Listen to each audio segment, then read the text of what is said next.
تفتیش کی ٹیم کو اس بار جو اسائنمنٹ کرنا ہے وہ کھوج ہے ایک ایسی سرزمین کی جو پاکستان میں کسی حد تک کربلا کی مجموعی فضا سے مماثل ہے، اور جہاں عزم، حوصلے اور بشارتوں کی حیرت انگیز داستان ہماری منتظر ہے۔ ہم نے گوگل کر کے اپنی منزل کا نقشہ نکالا۔ ہمیں سفر کرنا ہے جاگیر علی اکبر کا۔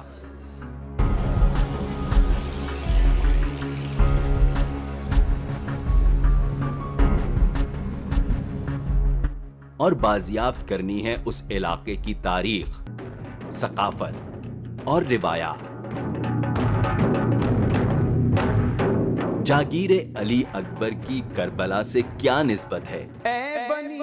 یہ کون لوگ ہیں جو ہر سال یہاں واقعہ کربلا کی یاد تازہ کرتے ہیں اور عراق کے قبیلے بنو اسد کے اتباع میں کفنیاں پہن کر شہدائے کربلا کی تدفین کو تمثیل کی صورت دہراتے ہیں؟ میری مرقد بنا دینا میرا لاشا۔ یہ ویران صحرا کربلا کی مجسم تصویر کیسے بنا؟ یہی ہے ہماری آج کی تفتیش۔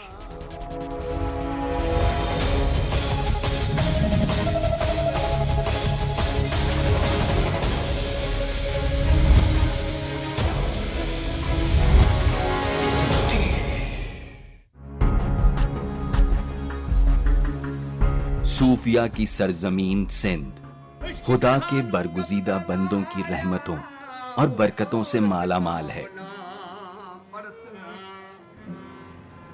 جب ہم حیدرآباد سے آگے نکلے تو رانی پور پہنچ کر سب سے پہلے حضرت سچل سرمست کے مزار پر حاضری دی۔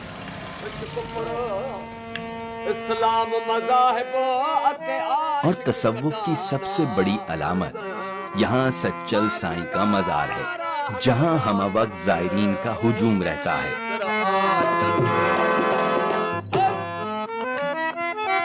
بدل پاک حمایت میری، بدل پاک حمایت میری،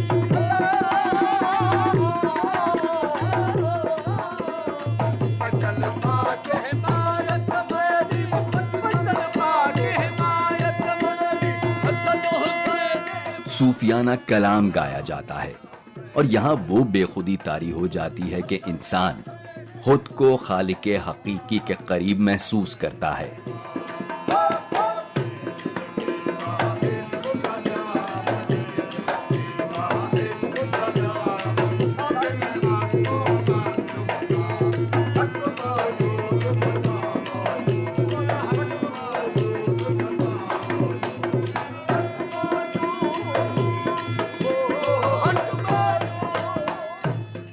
سچل سائیں کے مزار پر حاضری دے کر ہم چلے اپنی منزل کی طرف، جاگیر علی اکبر کی طرف۔ جاگیر علی اکبر اندرون سندھ واقع ہے۔ رانی پور اور کوڈے جی کے وسط میں ایک چھوٹا سا شہر کمب واقع ہے۔ شہر کمب میں داخل ہو کر تقریباً 10 کلومیٹر کا سفر طے کیا جائے تو جاگیر علی اکبر کا بورڈ رہنمائی کرتا ہے۔ مرکزی دروازے سے گزر کر آپ جاگیر علی اکبر کی طلسماتی فضا کا حصہ بن جاتے ہیں۔ ہم نے تقریباً 3 کلومیٹر کا سفر اور طے کیا تو جاگیر علی اکبر میں نصب ایک بہت بڑا علم دور ہی سے نظر آیا۔ میں جب اس سرزمین پر پہنچا، جو تاریخ کربلا کی میں سنتا تھا، اس تاریخ کو سرزمین مقدسہ پر پایا۔ ریگستان ہیں، ٹیلے ہیں، بے آب و گیا ہے۔ اس طرح سے قدم رکھتے ہی کے ساتھ پورا منظر کربلا کا تھا یہاں پر، لیکن کوئی ایک سایدار درخت کا تصور بھی نہیں تھا، سوائے ریت کے بلند بلند ٹیلے تھے، جن ٹیلوں پر کھڑے ہو کر آدمی، اتنی بلند ٹیلے تھے کہ کھڑے ہو کر دیکھتے تھے کوڈی جی کے قلعے نظر آتے تھے یہاں سے، اتنے بلند ٹیلے تھے۔ اور جب دھوپ ہوتی تھی تو یہ ریت اتنی چمکتی تھی اور اتنی گرم ہوتی تھی کہ اگر کوئی چپل اتار کے چلے تو ناممکن تھا. اس ریگستان کو کراس کرنا بھی بہت مشکل تھا. یہاں قریب میں کوئی کھیتی باڑی نہیں تھی, صرف ریگستان کا ٹکڑا تھا. جہاں جہاں تک ہاتھ یہ 22 ایکڑ کا رقبہ ہے, اس پورے رقبے کے اندر میدان کربلا کا تصور بھی تھا, تلہ زینبیہ کا تصور بھی تھا, اور کربلا کی تاریخ بتائی گئی ہے. وہ کل کے کل تاریخ اس سرزمین پر مجھے نظر آ رہی تھی. جاگیر علی اکبر میں داخل ہو کر یوں لگتا ہے جیسے ہم کربلا میں آ گئے ہیں. وہی صحرا, وہی موسم کی سختی, وہی ویرانی, اور وہی فرات کی طرح ایک سوگوار بہتی ندی. آگے نہ بڑھ سکا.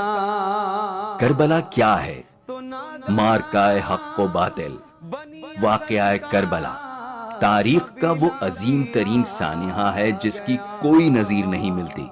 سرور نے ان سے پوچھا.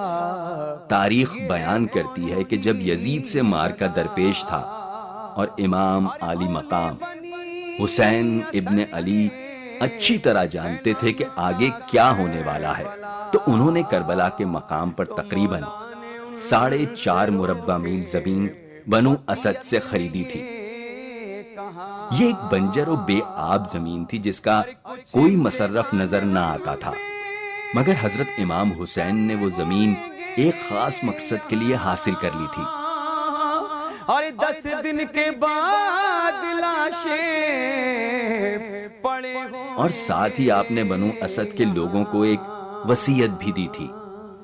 جہاں پہ امام حسین علیہ السلام 2 محرم کو پہنچے تھے کربلا کی سرزمین پر, تو اس کے آس پاس کے جتنے بھی گاؤں تھے وہاں پر بنی اسد کے قبائل آباد تھے, اور وہ قدیم زمانے سے وہاں پر آباد تھے, اور یہ زمین بھی انہی کی ملکیت تھی. لیکن اس زمین کو انہوں نے اس لیے چھوڑ دیا تھا کہ یہ یہاں پر زراعت نہیں ہوتی تھی, اور وہ کہتے تھے کہ یہ زمین چونکہ کنکر پتھر والی ہے, اور یہ بھی کہتے تھے کہ بلا اور مصیبت کی زمین ہے, اس لیے اس پر وہ زراعت نہیں کرتے تھے. امام حسین علیہ السلام نے 4.5 میل مربع, یعنی اگر آپ 4 سمتوں پر جائیں 4.5 میل تک چاروں طرف جائیں, تو اتنی زمین امام حسین علیہ السلام نے یہ فرمایا کہ ہمارے ہاتھ تم پیش ڈالو. اور یہ زمین جو ہے پھر امام علی مقام نے بنو اسد کے قبیلے سے خرید کر لی تھی. اور اس خرید میں یہ تھا کہ آپ نے قبالہ نامہ اس کا باقاعدہ جو ہے وہ یعنی پیمنٹ کی ہے اس زمین کی. جب کاغذات تیار ہو گئے تو آپ نے اس زمین کو ان کو ہبہ کر دیا, یعنی وہ کاغذ بھی انہی کو دے دیا, قیمت بھی ان کو دے دی, اور کہا کہ ہم تمہیں کو اس زمین کا مختار بناتے ہیں.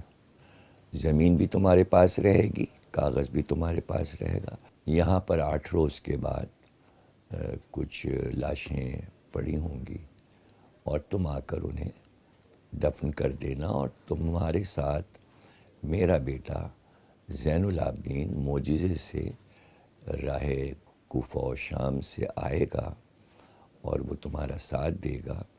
چونکہ امام کو امام ہی دفن کرتا ہے, معصوم کو معصوم دفن کرتا ہے. اور حضرت سیدہ زینب سے آپ نے پورے سفر کے دوران میں کہیں بھی کوئی اختلاف نہیں فرمایا. لیکن یہ موقع ایسا تھا کہ یہاں حضرت سیدہ زینب نے کہا کہ یہ زمین جو آپ لے رہے ہیں یہ میرے بیٹے علی اکبر, چونکہ انہوں نے پھوپھی کی حیثیت سے نہیں ماں کی حیثیت سے پالا تھا, تو کہا یہ میرے بیٹے علی اکبر کے نام سے آپ لے لیں. حضرت امام علی مقام نے یہاں ڈفر فرما کیا اور کہا کہ نہیں, یہ زمین میں اپنے نام سے لوں گا. چونکہ آپ یہ واقعہ اتنا کہہ کر مورخین گزر جاتے ہیں, لیکن امام علی مقام کی فراست ایمانی کو دیکھیے کہ انہوں نے اپنے نام سے اس لیے لی کہ حضرت علی اکبر کے نام سے لیتے تو بنو ہاشم کے دیگر لوگ اور جتنا آپ کے ساتھ جو آپ کے رفقا تھے وہ سب شامل نہیں ہوتے.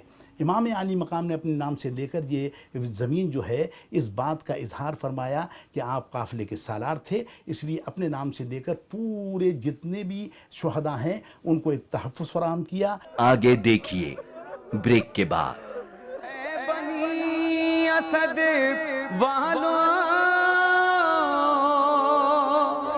میرا لاشا اٹھا لینا اور کفن بھی پہنا دینا، میری مرقد بنا دینا۔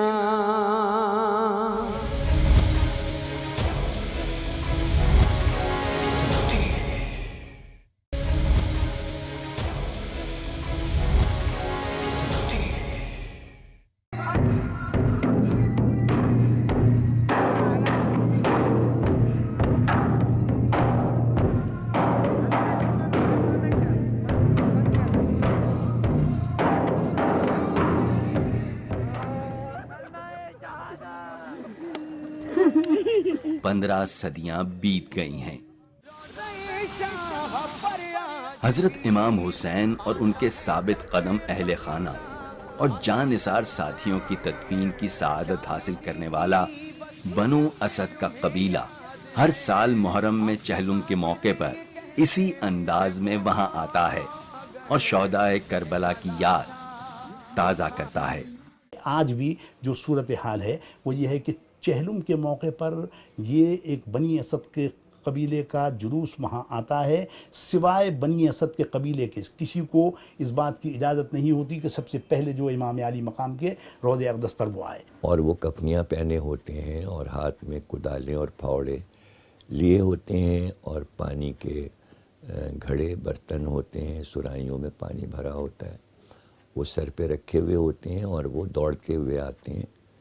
جب وہ قافلہ کئی لاکھ کا داخل ہوتا ہے کربلا میں تو ایک قیامت برپا ہوتی ہے، انہیں راستہ دیا جاتا ہے، وہ دوڑتے ہوئے روضے میں جاتے ہیں اور وہ آوازیں بلند کرتے ہیں کہ فرزند رسول ہم آ گئے ہیں، ہم تدفین کریں گے، ہم آپ کے بچوں کے لیے پانی لائے ہیں اور ہم قبریں بنائیں گے، بچوں کو پانی پلائیے، اس طرح کے نوحے عربی میں وہ آوازیں بلند کرتے ہیں۔ میرا یہ جاگیر ایک فرد واحد کی عقیدت کا ثمر ہے، مگر اس کی ملکیت کسی ایک شخص کی نہیں بلکہ امام حسین اور اہل بیت سے عقیدت اور محبت رکھنے والے لاکھوں زائرین کی ہے۔ نایاب حسین سائیں، جنہیں جاگیر علی اکبر کا متولی کہا جا سکتا ہے، ان کا دعویٰ ہے کہ انہیں اس سرزمین کی بشارت ہوئی تو انہوں نے تنہا یہ بیڑا اٹھایا اور یہاں کربلا کا منظر سجا دیا۔ بچپنے سے میری روح میں ایک چیز سمائی تھی کہ تو مجھے مل جا، تو مجھے اس طرح سے ملا کہ صحرا ریگستان جاگیر علی اکبر میں لے آیا۔ اگر مجھے کوئی امام بارگاہ بنانی ہی ہوتی یا کوئی مسجد ہی بنانی ہوتی تو مجھے کراچی سے 8 گھنٹے کا سفر کر کے یہاں آنے کی ضرورت کیا تھی، لیکن اس ریگستان صحرا میں پہنچ کر کوئی ذات مجھے لے آئی۔ اللہ نے سرزمین جاگیر علی اکبر کو پردے حجاب میں رکھا۔ اگر پردے حجاب سے باہر ہوتی یہ زمین کھیتی باڑی میں استعمال ہو چکی ہوتی۔ اس کو حجاب میں ایسا محفوظ رکھا کہ کوئی بھی نجس چیز کا گزر اس سرزمین سے نہیں ہوتا تھا۔ صحرا تھا، ریگستان تھے، ٹیلے تھے، اللہ کی شان ہے، لیکن یہ سرزمین خدا اور اس کے محبوب کے ملنے کی سرزمین ہے۔ خدا کی رضا حاصل کرنے کے سفر میں بشارت اور خواب کی کیا اہمیت ہے؟ قرآنی آیات سے ثابت ہے کہ مومن کا خواب جو ہے وہ سچا ہوتا ہے۔ جو اللہ کی معرفت رکھتے ہیں جو بندے اور جو نبی سے محبت کرتے ہیں تو ان کے خواب سچے ہوتے ہیں، اور خوابوں کے لیے یہ ہے کہ انبیاء کے 73ویں حصے میں خواب آتا ہے، یعنی نبوت کا 73واں حصہ، بعض محدثین نے کہا ہے کہ 40واں حصہ۔ مومن کا خواب جو ہے وہ مثل بشارت اور الہام کے ہے، کہ اس کو سچی خبریں دی جاتی ہیں۔ حضور نے فرمایا کہ رویائے صالحہ، اچھے جو خواب ہوتے ہیں یہ نبوت کا 40واں حصہ ہے۔ نور الدین زنگی کا زمانہ تھا، اور نور الدین زنگی کو جو ہے حضور نبی اکرم صلی اللہ علیہ وسلم نے جو ہے خواب میں آ کر بشارت دی کہ دیکھو میرے مدار کے قریب جو ہے کچھ کتے آ رہے ہیں۔ نور الدین زنگی نے وہ اس کو خواب سمجھا، ایسی جو ہے وہ اہمیت زیادہ نہیں دی۔ دوسرے دن جو ہے حضور نبی اکرم صلی اللہ علیہ وسلم خواب میں تشریف لائے، ان لوگوں کے چہرے بتائے کہ یہ افراد ہیں جو مجھ کو نقصان پہنچانا چاہتے ہیں۔ جا کر دیکھا تو انہوں نے وہاں سے سرنگ لگائی ہوئی تھی جنت البقیع سے حضور کے روضہ اقدس تک، اور حضرت عمر رضی اللہ تعالیٰ عنہ کے پاؤں تک پہنچ گئے تھے وہ، اور خون آلود مٹی جو ہے وہاں سے برآمد ہوئی۔ اور اس کے بعد اس نے چاروں طرف حضور نبی اکرم صلی اللہ علیہ وسلم کے روضہ اقدس کے جو ہے کھدائی گہرائی کے اندر کروائی، اور وہاں شیشے کی جو ہے دیوار بنا دی تاکہ جو ہے آئندہ کوئی شخص جو ہے وہ ایسی حرکت کا جو ہے مرتکب نہ ہو۔ سرزمین کربلا میں خریدی گئی امام عالی مقام کی زمین کی طرح یہ سرزمین بھی بنجر اور صحرا پر مشتمل ہے۔ مجھے خدا کی ذات مقدسہ اس سرزمین پر لے آیا تو میں نے مقامی لوگوں سے اس سرزمین کے بارے میں دریافت کیا کہ یہ کسی کی ملکیت تو نہیں ہے، یا گورنمنٹ سے کسی نے الاٹ تو نہیں کرائی۔ تو یہ کہا کہ ہمارے گاؤں کے قریب تھے ریگستانی ہے، لیکن یہ ظاہر کسی کی ملکیت نہیں ہے، یہ گورنمنٹ آف پاکستان کی نگرانی میں ہے۔ جہاں تک کاغذی کارروائی کا تعلق ہے تو یہاں پہ جو شاہ صاحب آئے تو یہاں کے جن لوگوں کی یہ پراپرٹی تھی ان سے ظاہر سی بات ہے انہوں نے تعلقات کیے اور ان سے رجوع کیا کہ میں نے یہ خدا کی تلاش میں جب میں نکلا تو مجھے آمین کے ظہور کا یہاں پہ پتہ چلا، تو ظاہر سی بات ہے کوئی نہ کوئی لیگل جو ریکوائرمنٹس ہیں شاہ صاحب نے ضرور پوری کی ہوں گی۔ جاگیر علی اکبر کی تعمیر کا سلسلہ عجیب بھی ہے اور دلچسپ بھی۔ کچھ سوچا ہوا نہیں ہوتا، ایک چیز انڈر کنسٹرکشن ہے تو دوسرے چیز کی ہدایت کل پر جاری ہو جاتی ہے، پھر ہم اس کو ابھی مکمل نہیں کرنے پاتے کہ یک دم اس کا نشان ڈال دیں۔ اور جس طرح سے جناب فاطمہ زہرا سلام علیہ ایک خالی زمین پر نشان کر دیتی ہیں اور قلب پر اس نام کی کیفیت طاری کر دیتی ہیں، تو اس کام کو یکدم شروع کرنا پڑتا ہے۔ یہ ساری جو بھی ہیں میرے مولا کی ہدایت ہے اور انہی کی مرضی سے ہوتا ہے۔ علم کی تاریخ بھی بڑی دلچسپ ہے اور ازل ہی سے انسان کا علم سے ایک رشتہ نظر آتا ہے۔ علم جو ہے وہ پہلی بار جو ہمیں تاریخ میں ملتا ہے تو جب قابیل نے حابیل کو شہید کر دیا تو اس کے بعد حضرت آدم کو اللہ نے ایک بیٹا عطا کیا جس کا نام شیس ہے، جس سے دنیا کی نسل چلی اور ہمارے پیغمبروں کی نسل میں آئے۔ چونکہ جو نیک بیٹا تھا وہ شہید ہو گیا تو اللہ نے ایک اور بیٹا عطا کیا۔ تو جناب شیس جب جوان ہوئے تو اللہ نے ان کو حکم دیا کہ تم قابیل سے حابیل کے خون کا انتقام لو، اس کی نسل سے انتقام لو۔ تو جناب شیس نے فرمایا کہ ہم کیسے بلائیں اپنی نسلوں کو، وہ قبائل تو اتنی دور دور نکل گئی ہیں آدم کی اولاد کی نسلیں، تو ہم انہیں بلا کر لشکر کیسے بنائیں اور کیسے ہم یہ انتظام کریں۔ تو اللہ نے جبریل امی کے ہاتھ ایک علم جنت سے بھیجا اور جبریل نے اس کو ایک بلند مقام پر نصب کر دیا جو اتنا اونچا تھا کہ اس کا جو پھریرا تھا وہ دور سے میلوں سے نظر آتا تھا۔ تو اللہ نے فرمایا کہ فضا میں اس بلند چیز کو دیکھ کر لوگ اس طرف آئیں گے کہ یہ کیا ہے، یہ فضا میں کیا چیز بلند ہے، تو اسے دیکھنے آئیں گے تو تمام لوگ جمع ہو جائیں گے۔ پھر جب وہ جمع ہو جائیں علم کے گرد تو تم اپنا پیغام قوم کو پہنچا دینا۔ علم بنانا اور علم نصب کرنا یہ دو ایک چیزیں ہیں۔ تو علم بنایا حضور نبی اکرم صلی اللہ تعالیٰ علیہ وسلم نے اپنے دست مبارک سے، اور سب سے پہلے غزوہ بدر کے موقع پر وہ علم آیا کام، اس کے بعد دیگر غزوات میں جو ہے وہ علم جو ہے وہ بنتے رہے۔ لیکن جب غزوہ احزاب ہوا اور 7 مساجد کہلاتی تھی، اب وہ 7 مساجد تو وہاں باقی نہیں ہیں، ان میں سے کچھ مساجد ہیں لیکن مسجد فتح اب بھی ہے۔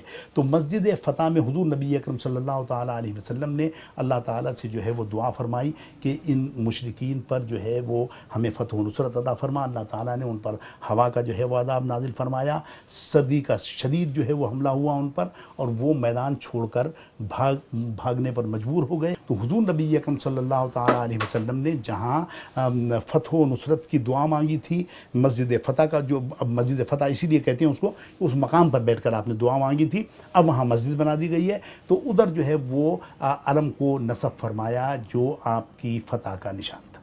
جب کوئی کسی نیک کام کا ارادہ کرتا ہے تو اس کی راہ میں رکاوٹیں بھی آتی ہیں اور لوگ شکوک و شبہات کا اظہار بھی کرتے ہیں. سائیں نایاب حسین کی نیت اور مقصد پر شک کا اظہار کیا گیا تو پھر غیب سے ان کی تائید میں اشارے ہوئے. اس علم کو خدا ذوالجلال والاکرام نے غروب ہوتے سورج میں 1 ماہ تک پورے یہاں کے جو بھی لوگ تھے ان میں ماننے والے بھی تھے, مخالفین بھی تھے, اور یہ لوگوں پر ظاہر کر دیا. جیسے اگر کسی نے مومنین سے کہا کہ یہ اتنا بھاری ہیوی سامان کراچی سے ٹرک میں یہاں پہنچا ہے, بھلا اسٹیل کے علم بھی کبھی ہوتے ہیں اور اتنے بلند, لکڑی کے علم لگائے جاتے ہیں, اتنے ہیوی پائپ کے علم اتنے بلند تو کبھی نصب ہوتے ہی نہیں. یہ کیا سلسلہ؟ اگر کسی نے اعتراض کیا ہے, وہ بھی ہم سے اعتراض نہیں, یہاں کے مقامی لوگوں سے کہا کہ باہر کا آدمی اتنا بڑا کام کیوں کر رہا ہے, یہ کیسے نصب ہوگا, کیا ضرورت ہے؟ تو خدا نے اس علم کو نصب ہونے سے پہلے کہ ابھی سامان پڑا ہوا ہے اس علم کا, نصب ہونے سے پہلے ہی پوری یہاں کے لوگوں کو اور باہر کے لوگوں کو 1 ماہ تک غروب ہوتے سورج میں علم کو پھیرے کو لہراتے ہوئے دکھایا گیا. آگے دیکھیے بریک کے بعد.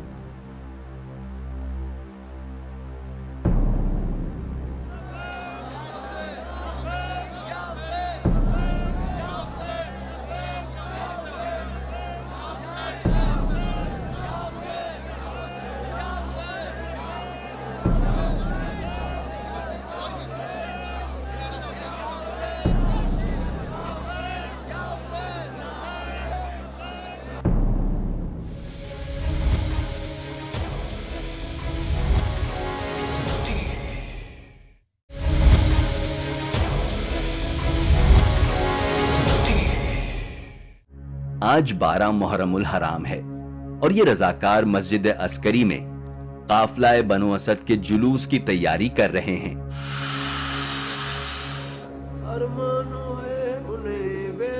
یہاں 13 محرم کو قبیلہ بنو اسد کے قافلے کی منظر کشی کی جاتی ہے. کفنی اس وقت پہنی جاتی ہے کہ جب آدمی جہاد کی راہ میں یہ طے کر کے نکل پڑتا ہے کہ ہمیں اپنا سر کٹانا ہے. پھر بنی اسد نے جو ظلم خود اپنی آنکھ سے دیکھا کہ یہ کیسے مسلمان ہیں کہ جنہوں نے بچوں پر بھی رحم نہیں کیا, پھر عورتوں نے اور بچوں نے بھی یہ کہا, آپس میں بیٹھ کے مشورہ کیا کہ ہم چل کے وصیت پر عمل کریں, بھلے فوج آ کے ہمیں مار ہی ڈالے, اس لیے کفن پہن کے نکلے تھے. وہ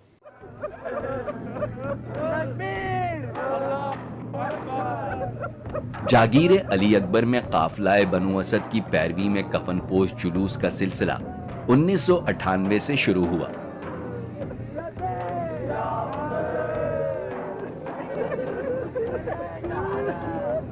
لیکن اس وقت اس جلوس کی تعداد قلیل ہوا کرتی تھی اور اسی سال ان شبیہوں کی باقاعدہ تدفین کی گئی جو اب نہیں ہوتی. اے بنی اسد والو میرا لاشا اٹھا لینا اور کفن بھی پہنا دینا, میری مرقد بنا دینا.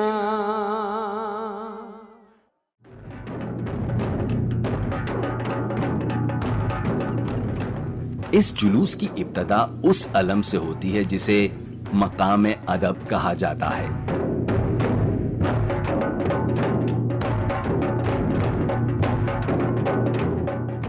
اس مقام سے معصومین کربلا کی شبیہیں برآمد ہوتی ہیں.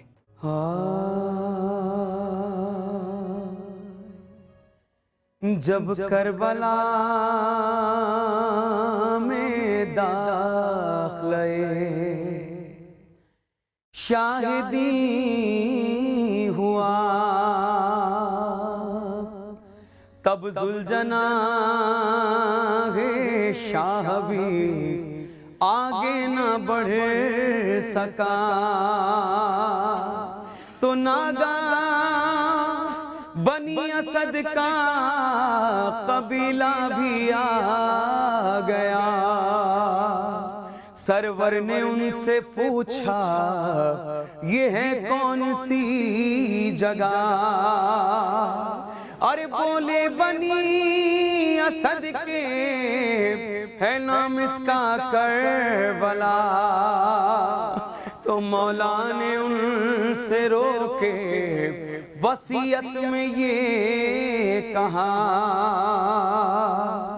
اور کچھ امتحان ہم پہ کڑے ہوئیں گے یہاں،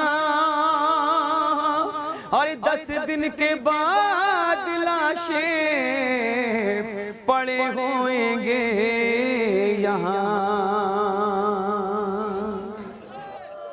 اے بنی اسد والوں میرا لاشا اٹھا لینا، اور کفن بھی پہنا دینا، میری مرقد بنا دینا، میرا لاشا اٹھا۔ علم کی طرح شبیہ کا سلسلہ بھی صرف واقعہ کربلا سے منسلک نہیں، بلکہ انسانی تاریخ میں ہزاروں برس پہلے سے شبیہ کی روایات ملتی ہیں۔ شبیہوں کا سلسلہ بہت پرانا ہے، اور شبیہ سے مراد یہ ہے کہ کوئی ایسی تعظیم والی چیز کہ جو آپ اس کی عظمتوں کو خراج عقیدت پیش کریں۔ جیسے گنبد خضرا جو ہے وہ جگہ جگہ آپ دیکھتے ہیں کہ ہم تصاویری صورت میں جو ہے وہ گھروں میں لوگ جو ہے وہ اس عقیدت اور محبت کے اظہار کے طور پر بھی ہائی لائٹ کرتے ہیں۔ حضرت موسیٰ جب جنگ کے لیے نکلتے تھے تو یہ تابوت آگے آگے چلتا تھا، اور اس کے اوپر شامیانہ لگا ہوتا تھا، اور سچے موتیوں کی جھالر سے اس کو سجایا جاتا تھا۔ قرآن کریم نے بھی ذکر کیا تابوت سکینہ کا، اور اس سے سکینہ کے معنی ہے کہ انسان کو جو ہے سکون قلب حاصل ہو جائے۔ امام حسین کی شہادت کا واقعہ ایک ایسا عظیم واقعہ تھا کہ جو تابوت سکینہ سے بھی زیادہ عظیم واقعہ ہے۔ اور یہاں بر صغیر پاک و ہند میں حضرت امام علی مقام کے روضہ اقدس پر تیمور لنگ ہمیشہ حاضری دیا کرتا تھا، لیکن اس نے جب وہ معذور ہو گیا اور جانے سے قاصر رہا تو اس نے پھر وہی شبیہ جو حضرت امام علی مقام کے روضہ اقدس کی تھی اس کو جو ہے وہ یہاں بنا کر اور اس 10 محرم الحرام کو جو ہے اس پر اپنی عقیدت اور محبت کا اظہار کیا۔ تو امام حسین کی جو شبیہ جنازے کی بنائی جاتی ہے وہ بہت قابل احترام ہے۔ میرا اکبر بھی قاسم بھی عباس بھی، ان شبیہ کے جلوس کے ساتھ ہزاروں لاکھوں افراد سینہ کو بھی کرتے ہیں۔ محبان حسین آگے بڑھتے ہیں۔ میدان میں بے کفن یہ مولائی شبیہ ہے امام حسین، شبیہ ہے مولا عباس علمدار، شبیہ ہے علی اکبر اور شبیہ ہے علی اصغر لے کر آگے بڑھتے ہیں، اور انہوں نے کفنیاں پہنے ہوتی ہیں بالکل قبیلہ بنو اسد والوں کے انداز میں۔ اٹھا لینا، میری مرقد بنا دینا۔ قوم اسد کے بچوں سے مولا حسین مخاطب ہو کر کہتے ہیں کہ پھر اسد کے قبیلے کے بچوں سے بھی اس طرح میرا مولا مخاطب ہوا، اپنی مٹھی میں مٹی اٹھا کر تمہیں ہو سکے تو میری لاش پر ڈالنا، میری ماں سے دعا لینا، میری مرقد بنا دینا۔ یہاں عقیدت مند دور دراز سے آتے ہیں،